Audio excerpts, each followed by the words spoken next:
जय श्री गणेश। नमस्कार, मैं आचार्य संजय द्विवेदी। मेरे समस्त प्रबुद्ध दर्शकों का मेरे चैनल पर हार्दिक स्वागत है। आज मैं सूर्यदेव के राशि परिवर्तन प्रभाव को लेकर आपके सम्मुख उपस्थित हूँ। 9 ग्रहों में राजा सूर्यदेव वर्तमान समय में जिनका गोचर अपनी नीच राशि में चल रहा है, यहाँ से ये 16 नवंबर को अपनी राशि का परिवर्तन कर लेंगे तो अपने मित्र मंगल की जो 9 ग्रहों में सेनापति उनकी राशि में प्रवेश कर जाए। अब जैसा कि ज्योतिषीय नियम है, जब भी कोई ग्रह नीच राशि में होता तो उसका प्रभाव निर्बल होता है, उसके प्रभाव में नकारात्मकता आ जाती है, उसका सामर्थ्य कम हो जाता है।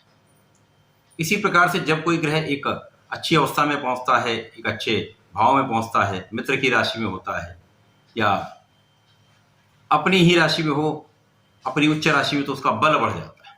निश्चित रूप से सूर्यदेव जो अत्यंत प्रभावी ग्रह हैं, 9 ग्रहों में राजा हैं, इनका एक विशेष आभामंडल है, विशेष प्रभाव है, एक कर्तव्य है, एक उत्तरदायित्व है। इस जीव जगत के पालन पोषण का कर्तव्य है, ऊर्जा का प्रवाह करने का दायित्व है। तो निश्चित रूप से सूर्य का परिवर्तन सदा ही अत्यंत महत्वपूर्ण होता है, समस्त राशियों को प्रभावित करता है। जब सूर्य निर्बल होंगे तो निर्बल प्रभाव प्राप्त होगा।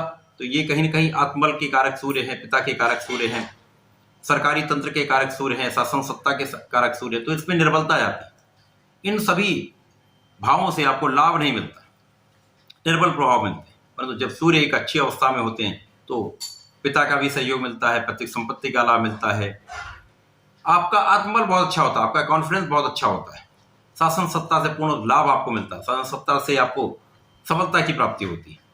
तथा यहाँ पर निश्चित रूप से पिता का आशीर्वाद, पिता का सहयोग प्राप्त होता है।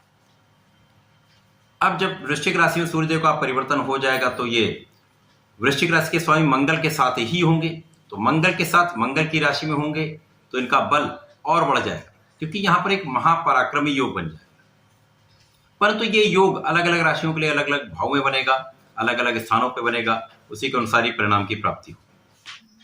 आज मैं तुला राशि के लिए सूर्यदेव के राशि परिवर्तन का क्या प्रभाव मिलने वाला है, किस प्रकार के लाभ मिल सकते हैं, कौन सा भाव प्रबल हो रहा है, कहाँ कितना लाभ ले पाएंगे, कहां पर समस्या आ सकती है, उसका क्या निराकरण, संपूर्ण विश्लेषण मैं पूर्ण तर्क के साथ करने जा रहा हूं। प्रिय दर्शकों, ये राशिफल आपके चंद्र राशि पर आधारित है, अर्थात जन्म कुंडली में यदि 7 नंबर में चंद्रमा का गोचर है, इसका अर्थ यह है आपकी तुला राशि। तुला राशि शुक्राचार्य की राशि है, जहां पर वर्तमान समय में शुक्राचार्य नीच की अवस्था में चल रहे हैं। यदि स्थितियों का अवलोकन करें तो यहां पर सूर्यदेव तुला राशि के लिए लाभ के स्वामी, आपकी इनकम के स्वामी, प्रॉफिट के स्वामी, तो आय के स्वामी का गोचर 16 नवंबर से आपके धन भाव में हो जाएगा। निश्चित रूप से यह अत्यंत प्रबल स्थिति होती है, एक विशिष्ट रूप से धन के आगमन की स्थिति होती है, धन लाभ की स्थिति होती है। क्योंकि ज्योतिषीय नियम है, यदि लाभ भाव का स्वामी धन भाव में आ जाए अथवा धन भाव का स्वामी लाभ भाव में गोचर करे तो ये धन प्रदायक स्थिति होती है। निश्चित रूप से सूर्यदेव जो 9 ग्रहों में अत्यंत प्रभावी होते हैं, जीवन का संचार करते हैं, सर्वाधिक बलवान ग्रह हैं, तथा यहाँ पर लाभ के स्वामी होकर जब धन भाव में जाएंगे तो यहाँ पर उनका प्रभाव अत्यंत बढ़ जाएगा। क्योंकि मित्र की राशि में होंगे, यहाँ पर मित्र के साथ में होंगे, धनेश के साथ धन भाव में लाभ भाव के स्वामी का गोचर आपको बड़ी मात्रा में धन का आगमन कराने वाला है।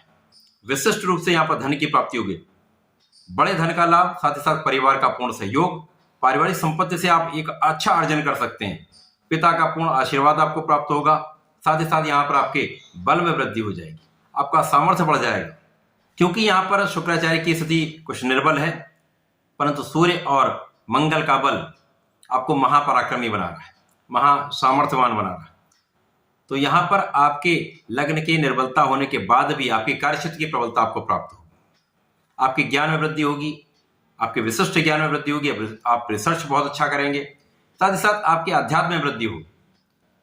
यहाँ पर संतान से, आपके ज्ञान से, आपके विद्या के बल पर, आपकी बुद्धि के बल पर आपको विशेष रूप से आपके लाभ में वृद्धि का योग बन रहा है। निश्चित रूप से यह समय आपके लिए अनुकूल है, इस समय का आपको लाभ लेना चाहिए। यहाँ पर सूर्य और मंगल का प्रभाव आपके आयु की रक्षा भी कर रहे हैं, आपके स्वास्थ्य की सुरक्षा का पूर्ण योग यहाँ पर बन रहा है। तो जो कहीं निर्बलता है उसका कहीं ना कहीं एक संतुलन का भाव उत्पन्न हो रहा है। ये समय अनुकूल है, इस समय का आपको लाभ लेना चाहिए। तुला राशि के जातकों को नियमित रूप से भगवान सूर्यदेव को वर्तमान में जल देना चाहिए। वर्तमान समय में प्रत्येक मंगल शनिवार को हनुमान चालीसा करनी चाहिए, बजरंग बाण का पाठ अवश्य करना चाहिए। यदि आप ऐसा कर लेते हैं तो यहाँ पर आपकी निर्बलता भी समाप्त होगी, आपको बल मिलेगा, स्वास्थ्य समस्या समाप्त होंगी तथा आपको अत्यंत लाभ की प्राप्ति होगी। तो ऐसा करके लाभ लें। धन्यवाद, नमस्कार।